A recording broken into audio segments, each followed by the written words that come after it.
This episode is proudly sponsored by Ramset, manufacturer and supplier to the Australian construction industry for over 70 years. Started in Australia, still in Australia, staying in Australia.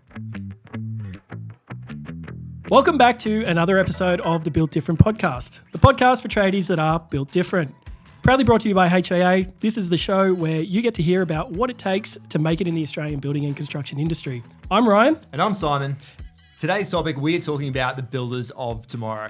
And it is a very important part of our industry when we're talking about sustainability and ensuring that practices that we're putting in place are going to be looking out for the environment, making the right decisions. So, down the track, we're doing the right thing by in the generations to come. That's it. And make sure that our industry is here in 100 years, and not just our industry, but, us as people. And we also know, there is a big strain that the building and construction industry puts on the environment. But there are definitely new methods and ways that we can approach how we actually go about these things. So that's why we have Beth Merceica from Blue Eco Homes, our next guest in the podcast today, talking about tomorrow's builders. So Beth, thank you very much for joining us in the studio. Welcome to the show, Beth.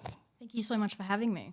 So we like to kick off every episode with, there's a pretty important question, and that's your favourite smoko snack, your go-to snack. I am that person that takes a salad to work. That's awesome. Yeah. That's awesome. I am definitely a meal prep, and you can't go wrong. You're well planned. That's awesome. Good. And once you're if you set up, you got everything in place, the rest of it's one less thing you have to worry about on site because you've probably got enough on your mind, right? Oh, definitely. The last thing I need to be thinking about is what's in my esky. That's it. That's good. So you, to kick things off, you very recently won Apprentice of the Year, the National Apprentice of the Year through the HIA Awards. What was that like? I can't express how incredible it was to be recognised at such a high level. When they said my name, I genuinely went into shock. Yeah, that's really cool. And even at the conference, it was incredible talking to everyone. And afterwards, again, being able to chat and be acknowledged. But also when I received the award, having the time and place to dedicate it to the non-traditionals that want to make it in the industry and to show that they can do it. Yeah, that's awesome. And first of all, huge congratulations. And second of all, I'm very jealous. Tell me all your tips. I need all the help I can get right here. Well, look, we can get into the ins and outs of it all, throughout your kind of on a journey here. So tell me about it. When you left school, did you know that you wanted to join the building and construction industry? Not at all. What was plan A? Plan A was makeup artistry. So I actually did 3.5 years working on film and TV sets. Oh, cool. And am a fully qualified makeup artist and hairdresser. Awesome. Sounds like a lot of fun, actually. It really was. Yep. But, I had sawdust in my veins and Hollywood wasn't really your thing? I never thought of it, but, apparently being backstage on, all of these shows, and now I'm in front of the camera. Yeah. So you ended up where you needed to be. Either way, I couldn't escape it. Yeah, look, it's come full 360. So maybe not a bad choice to pick up the power tools and get out on site. Oh, exactly. Someone's got to do it. So carpentry apprenticeship? Yeah. So I basically had, worked in the makeup industry, and then one day, I was already working on and off with Joe, just because it was fun. I grew up on a building site. Mm-hmm. Sorry, is Joe? So who's Joe is my dad. Joe's dad. Okay. And so he owns Blue Eco Homes. He started it with my mum, Mez. Absolute dream team. So shout out to them. So I was always following around.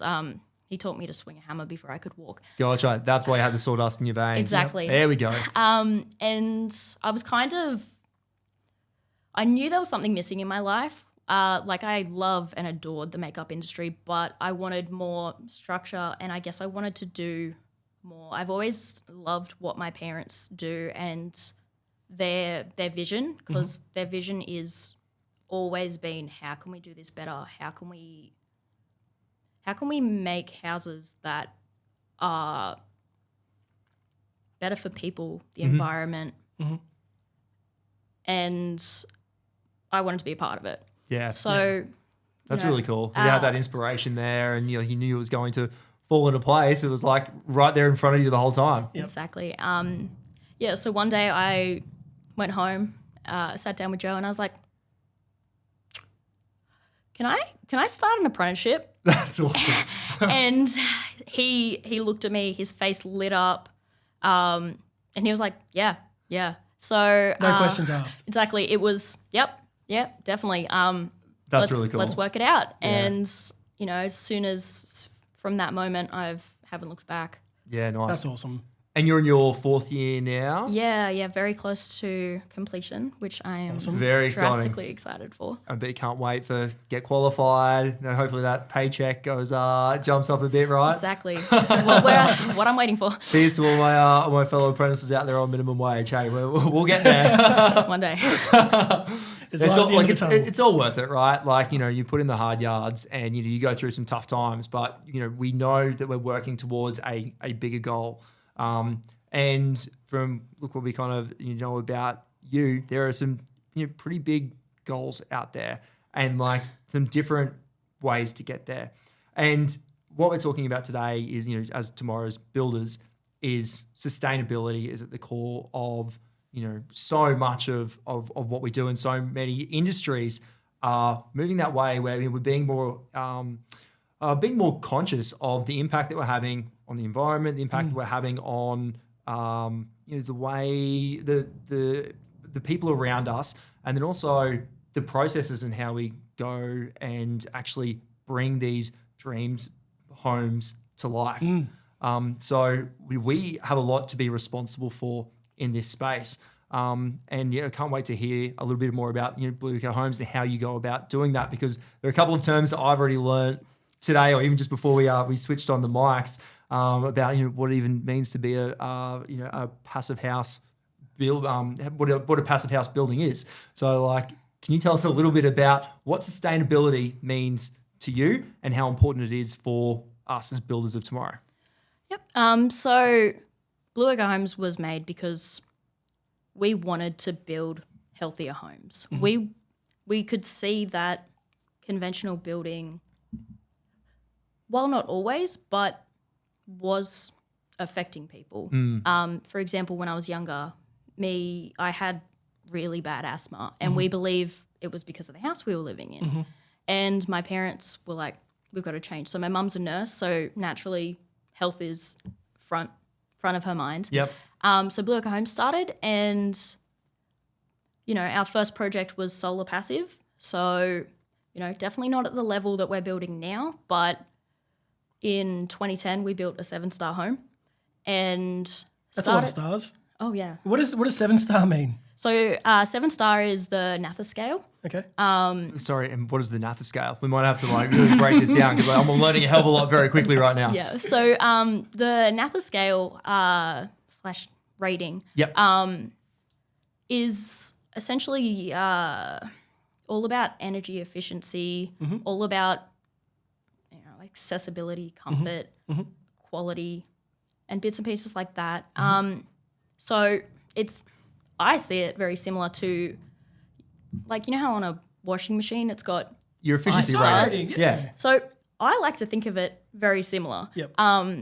And for example, with the new NCC, the star rating is increasing. Yep. So is 7 the highest you can get? No, so you can get a 10-star. Yep. And so what we're building, we're building passive house now, and that we don't star rate them because they meet a different, but they are 10-star homes. Yeah, wow. Okay. Yep. And what is a passive house?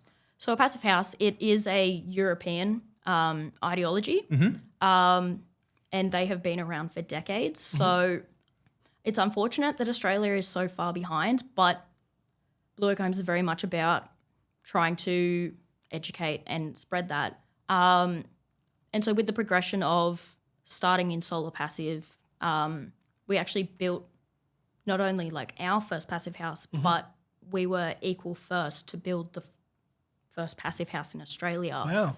And we recently got, I guess, confirmed that we had built the first passive house to flame zone standard in the world.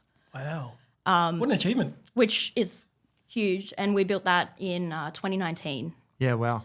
So it was a big moment when we decided to start building. Yeah, that's way. really cool. Yeah. And for our listeners out there, what is the definition of a passive house? So a passive house has 5 principles. So it is a airtight house, and that scares a lot of people because everyone thinks you can't breathe. I can confirm that is not at all true. Okay, good to know. But in regards to airtightness, it's about how many times the air in a room changes per hour. So in a passive house, you need to meet a 0.6 changes per hour, which is very tiny. Whereas in a conventional build, the standard is about 15 air changes per hour, Yeah, wow. which means if you're heating, and this is why power bills are so much, but if you're heating a room, that air that you've heated has Yeah. changed 15 times. Because it's all coming back to thermal insulation properties of builds, and how can we build houses more efficiently so they require less energy to be able to heat or cool. They retain heat within them or what they're trying to do. So these are the basic principles that you're trying to meet, right? Yeah, and so obviously there's 5, and so the second is well insulated. Yep. So again, this comes down to comfort, and again with all of these 5 principles, the house essentially becomes its own environment and maintains 18 to 20 degree all year round. Yeah, wow. And then second, again, when everyone's like, you can't breathe in it. Oxygen masks are required. Another thing is a mechanical heat ventilated system, Yeah. which, so HRV, which runs 24/7. It brings air in, filters it, actually so it will make, if it's hot outside, it will make the air cold. Yeah, right. So dumb it down, I guess. Yeah, please. That's what I need. And which, again, takes out humidity, so you get less condensation, less. Yeah, right. And it's issues going with to take that. less energy to actually change the temperature of that air. Exactly. And, again, it's filtered, so it's healthier to be breathing. Yep. And then fourth is no thermal bridges, because obviously thermal bridges cause cold spots. What's a thermal bridge? So essentially it's, for example, metal. It conducts cold, it travels through. So you see it very much on like aluminium windows. If you feel them, they're cold. Yeah. So a lot of it is working with materials that have a low R value. And a R value is essentially how much is it going to conduct. Great. So this is very much where instead of steel frames, you've got to work with wood. And if you are using steel beams and all of that, there are certain products that you have to put in place in order to ensure that is not going to travel through. Yeah, Yep. right. And the fifth one is high-performing windows. So most of our passive houses are triple glazed. Yeah, wow. Obviously, the way we design them, it's to the climate Yeah, of of course. the area. Yep. And because we build all over the mountain, building at the bottom of the mountain, you can get away with double glaze. Yep. But at the top, you want triple. Yep. And again, this is a principle that even with orientation, it heats itself. Yep. And Because the windows are traditionally where the transfer of energy Yeah. or the loss of the insulation is at its lowest point. exactly. Yeah. And so again, going back to like temperature, in summer, you put the aircon on for an hour, it's cooled the entire house. Yeah. For example, our Sapphire, which was the first house, you can heat that with a tea light candle, Wow. Right. which is a phenomenal concept. And in regards to like what a passive house can do for people, obviously it's drastically energy efficient. Yep. You're not using as much heating, your consumption is a lot less. Yep. But it's also so it's cheaper. Everyone wants to save money. Yep. But also the health benefits of a passive house and comfort levels of people is definitely at one of our main values. Obviously, we want to hand over quality and, Of course. we don't want to build houses that will make people sick. It's just unethical to us. So it sounds like there's a whole bunch of different considerations that go into not just the planning, but the whole way through the actual build and the execution to ensure that there is as efficient as possible. To increase that comfort and to just be so considerate across the board to end up with the best possible product, and that will require, or it almost creates its own self-sustaining environment within itself. And fitting into the external environment quite seamlessly. Yeah.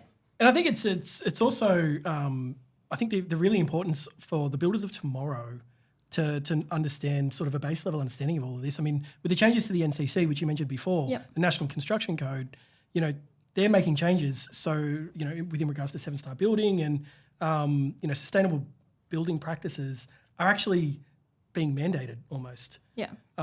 So I think, there's a lot of importance of understanding this stuff now because you're not going to have a choice in the future, right?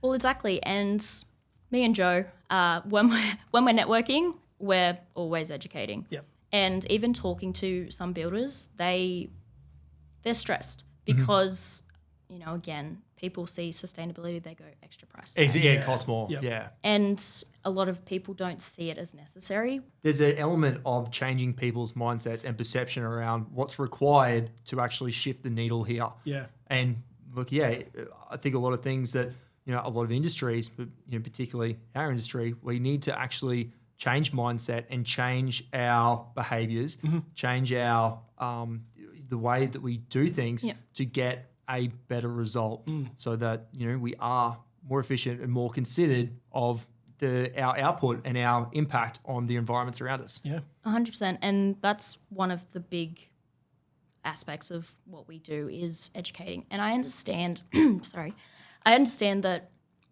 people who have built a certain way for however long, it's hard to suddenly go, oh, I've got to do this. Yeah. And Change is hard. And that's what I mean. And a lot of people see it as like, I don't want to change. And that's where we go to having to mandate it. Yep. And again, that's why we do so much educational tools, not only to builders, but to clients. Because again, our clients are our, main target to them. Yeah, you need your clients on Yeah. board to actually, make that decision. Be like, we actually want this, we want to change. We want this kind of product. We want this house. This is what our requirements are. Yeah. And, if that doesn't come from the client, then, but we still have, as builders, we still have to, help educate the people about what's actually possible and what can happen and what we're capable of, because it is so important. Yeah, drastically. What can I ask? What kind of products and practices that you and Blue Eco Homes have been putting into place that you really enjoy working with along the process to building sustainably? So, in regards to, I guess, products like cladding, things like that, we work with a lot of Colour Bond. It's efficient, it's recycled, it's aesthetically pleasing. Yeah. It's also low maintenance. Yep. Ticks a lot of boxes. Exactly. We usually work with a lot of recycled timber. We work with a lot of concrete slab, topping slabs, things like that. One of the biggest things that we do is Joe actually designed a prefab system. Again, passive houses, you plan everything from the start. Yeah.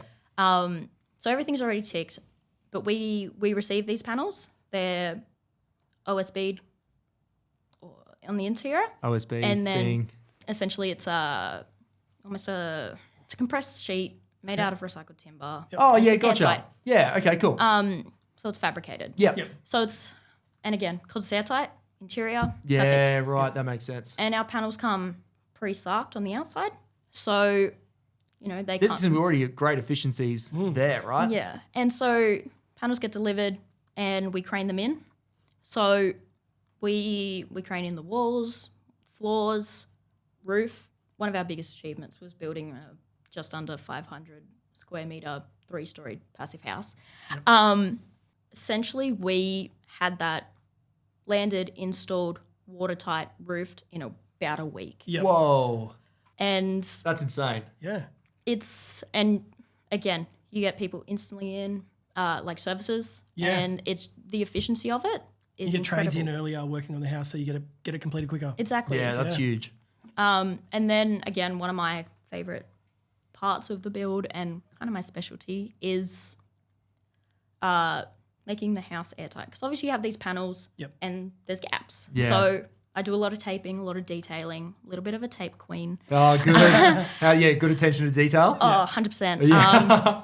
I'm very, very conscious of how things are going to go into place and protecting this envelope that is so crucial. Yeah. And also, It's one of those things, right? You only have that one crack at the start to probably, solve that problem then and there. And if you don't nail that, then it's going to cause so many headaches down the track, right? 100%. Yeah. And that's why so much pre-planning and foresight is so important Yeah. with what we build. It sounds like efficiencies are such an important part of the entire building process along the way through. But if you nail that, the output is going to it's just going to be so much better, so much greater. And as I said, save yourself some headaches on the way through. 100%. Yeah. You do a lot of work within the community, right? Yep.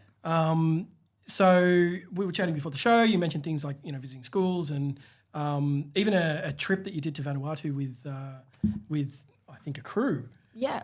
How did that all come about? So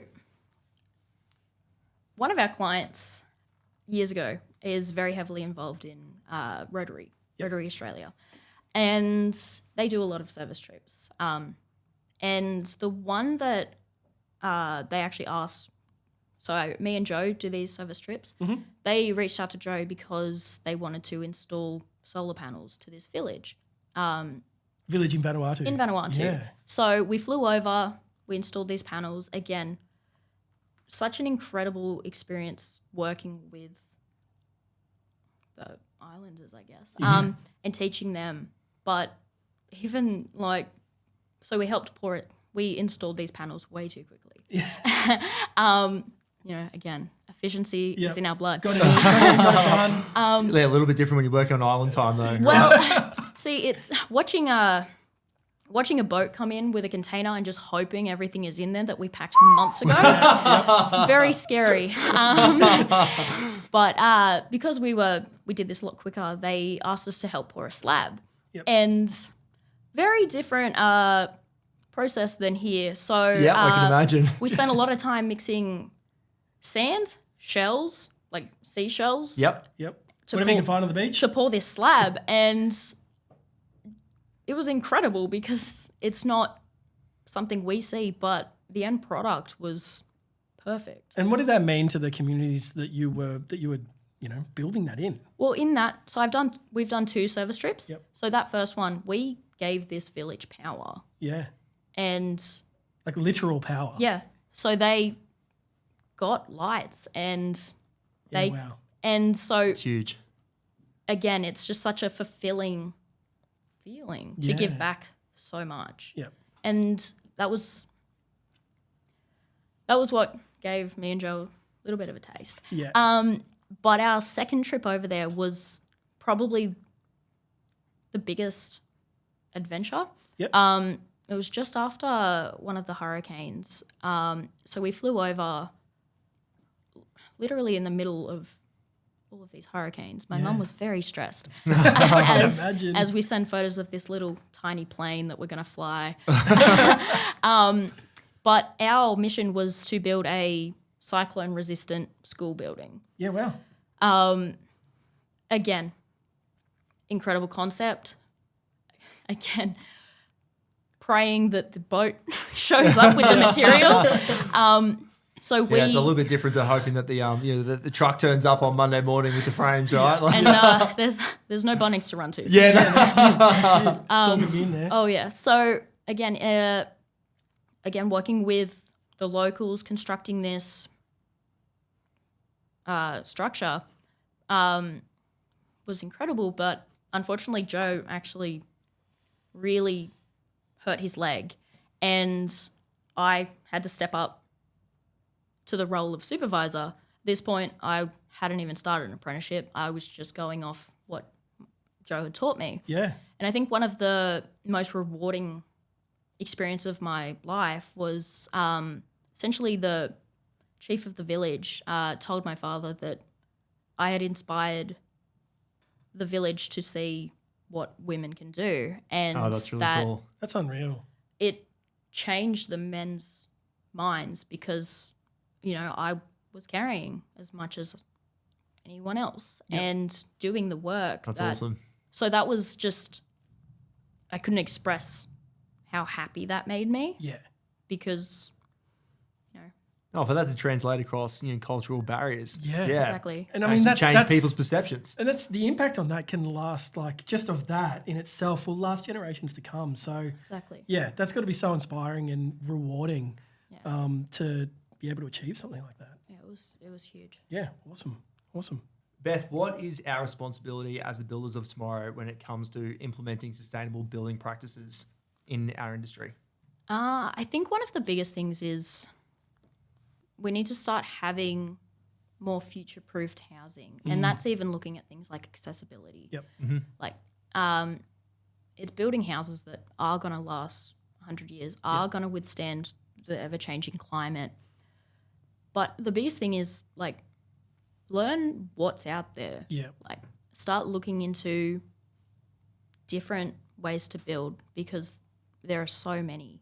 And even just learning the health benefits, learning the energy, because, like, at the end of the day, everyone wants to save money. So learning how to build a better house is going to save the apprentices that are coming up that want to build a house one day. Yeah. But also ensuring that, we're helping the environment, we're building smarter. Yep. And with, the need for housing and the goal of how many houses we need to build every year Yeah. and, densely populated areas, we need to start looking at things like multi-generational homes, duplexes, and just building to ensure that whatever life throws at us, our building accommodates for. Yep. Can be prepared for it all. And, just considering that what we have traditionally done needs to adjust to meet our expectations moving forward. Yep. And, there's obviously requirements from different ways that we are living and evolving as a society, as you said, about multi-generational homes, but also our requirements for what we actually need our homes to do. 100%. And I think a big thing is look into conventional build and I guess think about and learn how that is less efficient or how that could cause problems. And I guess even with conventional builds, you can do more. Yep. And it's thinking about how that's going to benefit the environment, how it's going to benefit the people. Because at the end of the day, I don't know a builder that wants to build a bad home for a client. Absolutely. Yeah. And we need to take care of the industry, and it's going to continue to change. And yes, change is scary, but we've all got to adapt. And unfortunately, it's a lot slower than we, like Blue Eco, would hope. But we are slowly changing minds, and it is, and like sustainability is starting to become the front mind of the building industry. And it may take time. People may,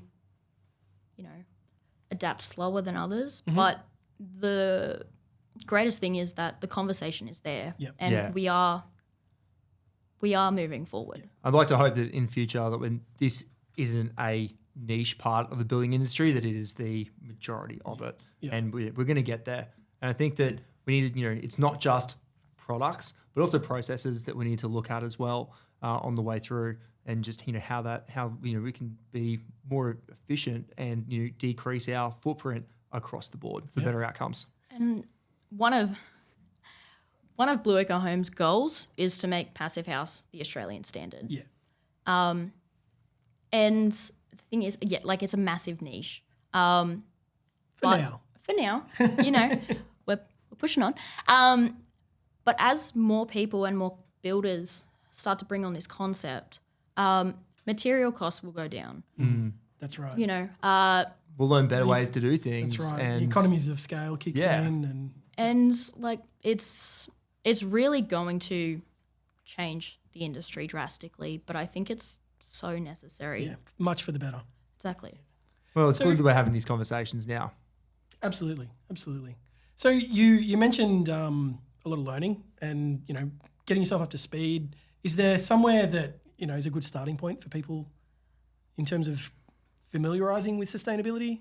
So obviously, I'm going to name drop Blue Echo Homes. Absolutely. So at our website, we've got a lot of information about solar passive, but also what is a passive house and the benefits. Yep. Also looking at things like the new NCC getting familiarized by what the goal is and what we are going to have to adapt to. But even things like Passive House Australia is an incredible learning hub. Yep. And even looking at the NAFAS scale, looking at NAFAS itself, Yep. and seeing what it takes to make a better star home. Yeah. Because we want to build better houses. Yeah. And like you spoke before about the inspiration and how far European markets are in front of Australia. Learning from international markets and seeing what other people are doing there, and how can we take those processes and those materials and apply them to different ways and adapt them to get a better outcome here. So that's just about all we've got time for on the pod today. But before we do wrap up, Simon wants to hear a couple of tips. How does he get the Apprentice of the Year award next year? What am I What's he going to gonna do? look for? Help me out here. Well, number one is follow my Instagram. So check Okay, no, perfectly So, timed plug. What's your handle? So I'm on Instagram, Facebook, Chicken Chippy Chick. Okay. Chicken chippy chick, great. That's it. So check that out. Post a lot of, mainly just me working, but I've started to post a lot of education. Again, Blue Echo Homes is also on Instagram, so check that out. We constantly posting about Excellent. what we're doing. Yep. But even in regards to apprenticeships, and one of my biggest things is just take your time. Like, you're not going to be perfect at the start. Take your time. It's the classic measure twice, cut once. Yeah. Observe not only, your tradesperson, but observe other trades. Yeah. See how, what they're doing and learn, because one day you're going to be possibly coordinating these. Yep. But I guess it's about taking initiative and learning the little things and adapting it to suit you. And I think one of the biggest things that I push is be ambitious. Think bigger. Take initiative. Like, because you can go really far with this industry. Yeah. But I think that's also another incredible thing to do as an apprentice, and things like Built Different is talk to tradies. Talk, ask the questions. No question is a dumb question. That's good. And I do like that point you make about you speaking to other trades out there, because it's always really good to chat to the other guys on site or the subbies, and they come in and whatever they're doing, if they're installing like your scaffolding or your build safe guys or whatever, but talking to these guys and working out what their challenges are and what's making them tick and stuff, and having a good relationship with everyone that you kind of come across can only help, because one day, for those ambitious tradies out there, when you're the ones calling the shots, you'll be the one having the relationships with those people, and it's all those contacts that you have and have made across your time as an apprentice and as a young tradie that will only benefit you down the track, and those people are going to be only a phone call away. That's it. Which is so helpful. All right, well, that's about all we got time for today. Thank you so much for joining us on the pod. I've certainly learned a stack about sustainability and passive building. It's been a real pleasure having you on the show. Thank you so much. That's been great. So that's been another episode of the Built Different podcast. Don't forget to subscribe so you don't miss an episode, and jump onto Instagram and follow us at Built Different Australia. And that's been another episode of the Built Different podcast for tradies that are Built different. This episode was brought to you by Ramset. Simon, you as an apprentice know just how tough it can be as an apprentice on a construction site. Mate, I certainly do. And that's why Ramset are dedicated to supporting the next generation with the Ramset Apprentice Program.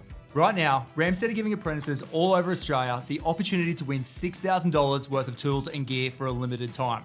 Whether you're a chippy, a sparky, or a plumber, or anything in between, head to www.ramset.com.au/apprentice program 2023 to learn more and enter to win.